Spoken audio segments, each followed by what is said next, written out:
What would you like people to know about eviction?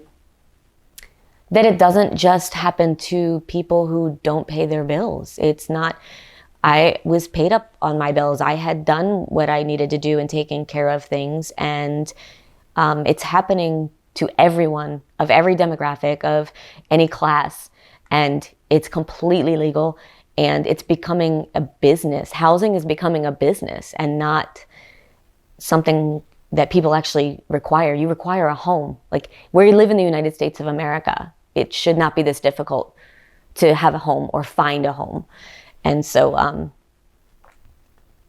the stress that it put on our marriage and my children and the mental stress and anguish of trying to find a home, or if we didn't have a support system, I have no idea. I don't know where we would have ended up. There, nobody had answers for me. For a family of 5 or a family of 6, there was no spots at shelter. Even the shelters. How I couldn't even say, okay, we'll be here for this amount of time. We had no idea how long we'd be displaced when we had to leave that house, because we physically left the day before the next owners moved in. You feel there is a stigma associated with eviction and of the eviction process? Absolutely. Absolutely. And sort of like I was saying earlier, is I had to tell people, yeah, we lost our house. Like we're getting evicted, and immediately people go to, oh, you did something wrong. You didn't pay your bills. And, as I said, even if that was the case, you have no idea that person's story beforehand. It was definitely humbling. It was definitely humbling because even obviously our friends and family were extremely supportive. This was the second time this has happened to us, actually. Um, it was just much worse this time because of the economy and the housing market and how things were. But I think there's definitely a stigma, and I honestly feel like people think it's a certain type of people or a certain demographic of people that deal with this, and that's untrue. What is your advice for someone dealing with this? Have a support system, reach out to anyone you can to help. And my faith is what got me through it. You have to have some kind of something, because it was very lonely when you're calling the people who you think could help and they couldn't. And you have no idea what to do and a very short time to do it. It wasn't like, oh, I need a car. You can find a ride from someone, I need a home, I need a roof, I need heat, I need, air conditioning. And I think even myself, it changed the way I view things, because this doesn't just, I think there's a stigma to the word eviction, as far as, oh, well, they didn't take care of their things. They didn't pay their rent. That's inaccurate. That's inaccurate. And even if it is, you don't know the story behind that person.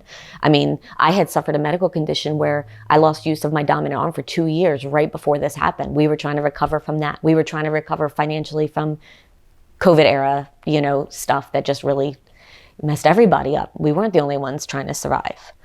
So I think what I would tell people facing it is, don't be ashamed.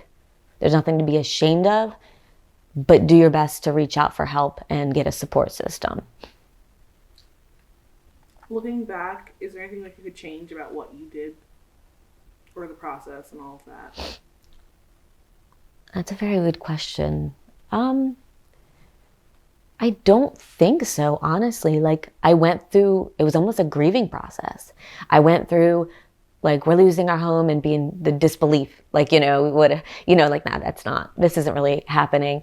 And then I went through, well, no, I'm fighting for this. And I called everyone I could, and politicians and nonprofits and anyone I could, and no one could help me. And then I kind of just took a few days to myself and settled it that, okay, well, now we're just going to fix it. Now we're just going to figure it out and do it. And it took time and a lot of ups and downs.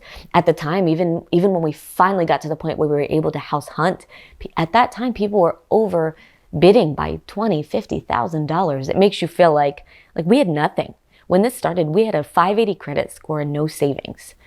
So you were considered nothing to the banks at that time, And so I think I'm proud of the way we handled it overall. I in the midst of it, I tried to keep it from my children and protect them, but they were older and it was a good lesson for them, and they were able to help and, pack up and do things, and it was a true lesson. But I want to speak on these things so that they don't have to go through it. If we speak on these things now and things can get changed, then my kids or, your kid, anybody's kids doesn't have to go through it, hopefully. Or it can be a lot smoother process for people who do have to.